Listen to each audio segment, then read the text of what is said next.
السلام علیکم ورحمۃ اللہ وبرکاتہ۔ الحمد للہ وکفیٰ وسلام علی عبادہ الذین اصطفیٰ، اما بعد فاعوذ باللہ السمیع العلیم من الشیطان الرجیم من ہمزہ ونفخہ ونفثہ۔ بسم اللہ الرحمن الرحیم۔ فبشر عباد الذین یستمعون القول فیتبعون احسنہ، اولئک الذین ھداھم اللہ واولئک ھم اولو الالباب۔ ناظرین کرام، پیش خدمت ہے پروگرام صوت ہادی،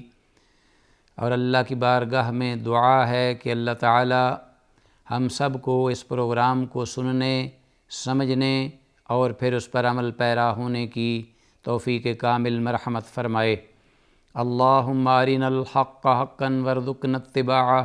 وارنا الباطل باطلا وارزقنا اجتنابہ، آمین یا الہ العالمین۔ آج کی اس نشست میں ہونے والی گفتگو کا موضوع وہ حدیث رسول صلی اللہ علیہ وآلہ وسلم ہے جو مؤلف رحمہ اللہ نے اس باب کے تحت ذکر کی ہے جس باب کا تذکرہ ہم نے اس سے پہلے کیا، اور میں چاہوں گا کہ حسب معمول اس باب کے الفاظ بھی آپ کے سامنے ذکر کرتا چلوں تاکہ سابقہ اور آج کی گفتگو میں باہمی ربط قائم ہو سکے۔ ناظرین، مؤلف کے قائم کردہ باب کے الفاظ تھے: باب استحباب استلام الرکنین الیمانیین فی الطواف دون الرکنین الآخرین، کہ دوران طواف، خواہ وہ طواف حج کے لیے ہو یا وہ عمرے کے لیے ہو، یا وہ طواف قدوم ہو یا طواف وداع ہو یا طواف عادی ہو، بہرحال ہر طواف میں رکن یمانی اور حجر اسود کو استلام کے استحباب کے بارے میں، ان کو چھونے کے بارے میں، تو اس سلسلے میں ہمارے پاس 797 حدیث جو ہم نے ذکر کی تھی حضرت عبداللہ ابن عمر رضی اللہ عنہما کی، مختصر الفاظ کے ساتھ وہ کہتے تھے کہ ما ترکت استلام ہذین الرکنین فی شدۃ ولا رخاء منذ رأیت النبی صلی اللہ علیہ وسلم یستلمھا، کہ میں نے جب سے اللہ کے رسول صلی اللہ علیہ وسلم کو طواف کے دوران رکن یمانی اور حجر اسود کو استلام کرتے ہوئے دیکھا ہے، اس وقت سے جب بھی مجھے اللہ نے توفیق دی طواف کی تو میں نے رکن یمانی اور حجر اسود کو استلام کیا ہے،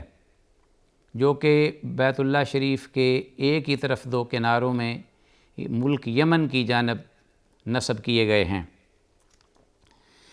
اور اس حدیث کے آخر میں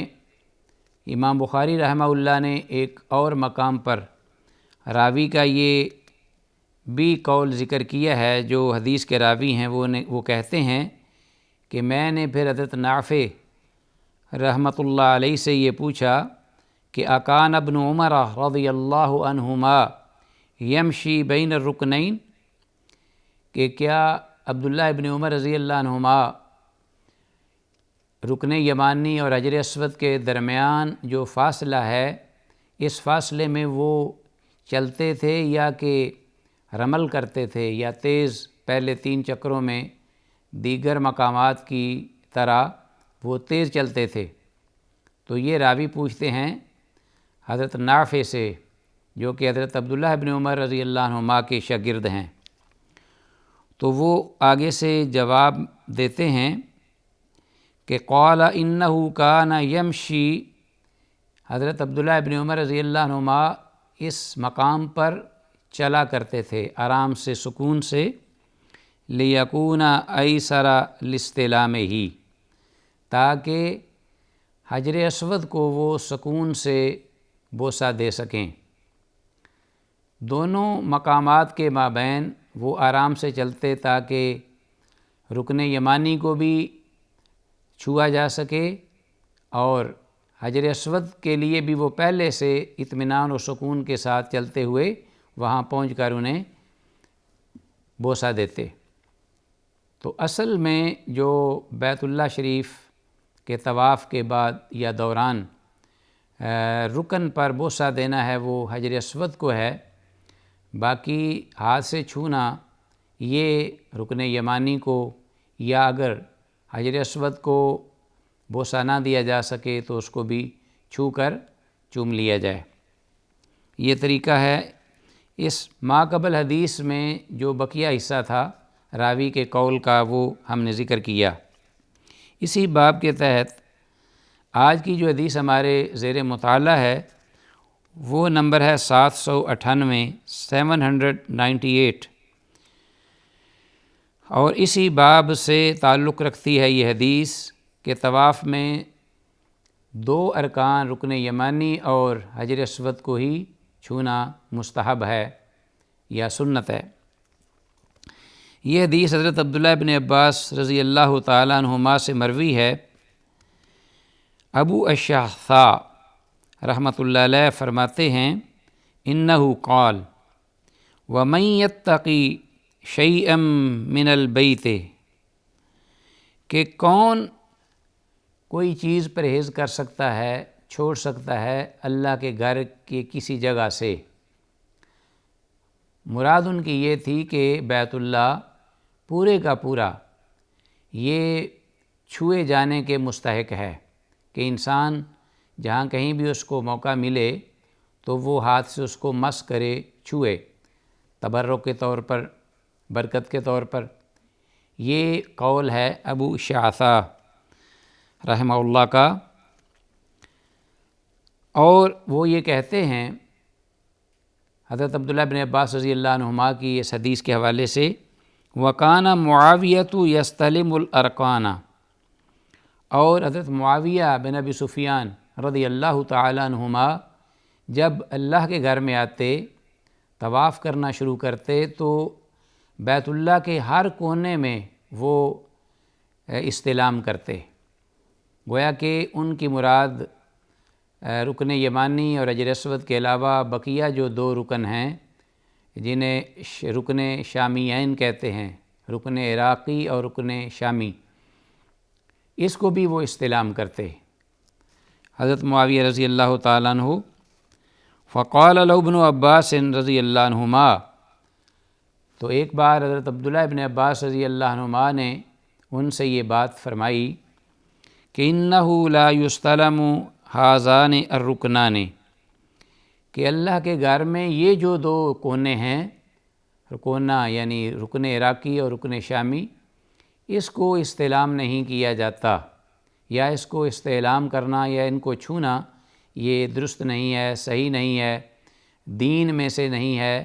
یہ ثابت نہیں ہے رسول اللہ صلی اللہ علیہ وسلم کی سنت سے۔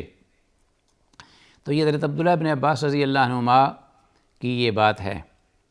ناظرین، یہ حدیث جو آپ نے سنی اس بارے میں تھوڑی سی میں چاہوں گا گفتگو کرنا کہ حجر اسود یا رکن یمانی ان دونوں کو چھونا یہ مستحب ہے، جیسا کہ ان احادیث میں ہم نے پڑھا اور سنا۔ لیکن اس کے پیچھے اصل حقیقت کیا تھی کہ یہ دونوں کونے جو تھے رکن یمانی اور حجر اسود، ان دونوں کی بقیہ بیت اللہ شریف کے جو 2 کونے ہیں یا حصے ہیں ان کی نسبت برتری یہ ہے، ان کا یہ وصف زیادہ ہے اس اعتبار سے کہ یہ دونوں کونے حضرت ابراہیم خلیل اللہ علیہ السلام کی جو نصب کردہ اپنا تھیں قواعد تھے ان کے مطابق یہ نصب کیے گئے تھے، ان کی یہ برتری یہ تھی قواعد ابراہیم علیہ السلام کے مطابق، تو گویا کہ انہوں نے ان دونوں کو یہاں نصب کیا اور پھر اس طرح ان کو استلام کیا۔ تو انہی کی سنت میں سنت ابیکم ابراہیم رحمۃ للعالمین نے بھی استلام فرمایا، جبکہ یہ دونوں جو رکن عراقی اور رکن شامی ہیں یا بقیہ بیت اللہ شریف کے حصے یا کونے، ان کو یہ برتری حاصل نہیں، نہ ہی ان کے بارے میں یہ بات ذکر کی گئی ملتی ہے کہ یہ بھی حضرت ابراہیم علیہ السلام کے نسب کردہ یا نشاندہی کی گئی حضرت ابراہیم خلیل اللہ کی طرف سے ہے۔ تو اس اعتبار سے رسول اللہ صلی اللہ علیہ وسلم نے بھی انہیں نہیں چھوا، نہ استلام کیا ہے۔ تو ویسے یہ بھی معلوم ہے کہ یہ ان دونوں مقامات میں سے جو حجر اسود ہے، جس کو یہ مقام حاصل ہے اور بھی زیادہ کہ وہ جنت کا ایک پتھر ہے جو جنت سے آیا تھا، اور ابراہیم خلیل اللہ نے اسے اس جگہ پر اللہ کے حکم سے نصب فرمایا۔ تو یہ مقام ہے اس کا حجر اسود کا، اللہ کے رسول صلی اللہ علیہ وسلم نے بھی اس کو استعلام کیا ہے۔ باقی رہی بات حضرت امیر معاویہ رضی اللہ تعالیٰ عنہ کی، تو یہ ان کا اپنا ایک ذاتی عمل تھا یا ذاتی ایک رائے تھی یا ذاتی ایک سوجھ بوجھ تھی کہ جس کے مطابق وہ یہ عمل کرتے تھے۔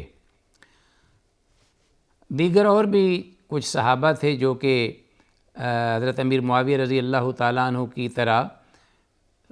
دیگر جو بیت اللہ کے ارکان ہیں ان کو یہ چھوتے تھے یا استلام کیا کرتے تھے، لیکن اس کے بارے میں کوئی بات واضح نہیں تھی۔ ہم نے گزشتہ پروگراموں میں شاید آپ کو یاد ہو کہ جامع ترمذی کے حوالے سے یہ بات ایک حدیث ذکر کی تھی حضرت ابو الطفیل رحمۃ اللہ علیہ کے حوالے سے، کہ وہ کہتے ہیں کہ کنہ مع ابن عباس رضی اللہ تعالیٰ عنہ یا عنہما، کہ ہم حضرت عبداللہ ابن عباس رضی اللہ عنہما کے ساتھ تھے بیت اللہ شریف میں طواف کے دوران۔ وکانہ معاویۃ لا یمر برکن الا یستلمہ، کہ حضرت امیر معاویہ رضی اللہ تعالیٰ عنہ ہمارے سامنے بیت اللہ شریف کے جس بھی کونے سے گزرتے تو انہیں وہ چھوتے تھے۔ تو حضرت عبداللہ بن عباس رضی اللہ تعالیٰ عنہما نے انہیں یہ فرمایا کہ لم یکن النبی صلی اللہ علیہ وسلم استلم الا الرکن الیمانی والحجر الاسود، کہ اللہ کے نبی صلی اللہ علیہ وسلم نے تو صرف رکن یمانی اور حجر اسود کو ہی استلام کیا ہے، انہیں ہی چھوا ہے۔ تو امیر معاویہ رضی اللہ تعالیٰ عنہ نے آگے سے یہ بات فرمائی کہ لا یکون شیئا او لم یکن شیئا من البیت مہجورا، کہ اللہ کے اس گھر میں کوئی بھی ایسی چیز نہیں ہے جس کو چھوڑا جائے، جیسا کہ ابو شعثا کا یہاں یہ قول ہے کہ وَمَن یتق شیئا من البیت، کہ اللہ کے گھر بابرکت گھر پاک گھر میں سے کس چیز کو ہم چھوڑ سکتے ہیں یا پرہیز کر سکتے ہیں کہ ہم اس کو نہ چھوئیں موقع ملنے پر۔ تو حضرت امیر معاویہ رضی اللہ تعالیٰ عنہ نے بھی اس قسم کے الفاظ استعمال کیے۔ بہرحال مسند احمد میں ایک روایت آتی ہے جس میں اس بات کا ذکر ہے کہ آگے سے حضرت عبداللہ بن عباس رضی اللہ تعالیٰ عنہما نے یہ آیت مبارکہ تلاوت فرمائی کہ لقد کان لکم فی رسول اللہ اسوۃ حسنہ، کہ تحقیق تمہارے لیے اللہ کے پیغمبر اللہ کے رسول صلی اللہ علیہ وسلم کی حیات طیبہ میں بہترین اسوہ ہے، بہترین نمونہ ہے اطاعت کے لیے، فرمانبرداری کے لیے۔ تو اس آیت مبارکہ کے جواب میں آگے حضرت امیر معاویہ رضی اللہ تعالیٰ عنہ بالکل خاموش ہو گئے، انہوں نے آگے سے کوئی بات نہیں کہی، بلکہ یہ فرمایا کہ صدقت، کہ آپ نے سچ کہا۔ حضرت عبداللہ بن عباس رضی اللہ عنہما کو یہ جواب دیا۔ تو یہی مومن کی شان ہے، اور یہی سلف صالحین صحابہ اکرام اور ان کے جو شاگرد تھے تابعین اعظام اور تبع تابعین اور جتنے بھی جملہ محدثین ائمہ اکرام، سب کا یہی ایمان اور یقین تھا کہ جب اللہ اور اس کے رسول صلی اللہ علیہ وآلہ وسلم کی کوئی بات ان کے سامنے پیش کی جاتی تو فوراً وہ یہ خاموش ہو جاتے ادب اور احترام سے، اور یہ کہتے آگے سے کہ فعلی الراس والعین کہ سر آنکھوں پر، سمعنا و اطعنا ہم نے سن لیا اور ہم نے اطاعت کی۔ تو ناظرین، اسی بنا پر علماء کا اس بات پر اتفاق ہے کہ بیت اللہ کے جس کونے یا حصے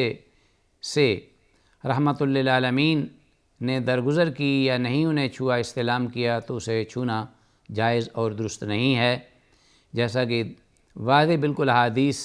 سے یہ ذکر ہوا ہے کہ رکن یمانی اور حجر اسود طواف کے دوران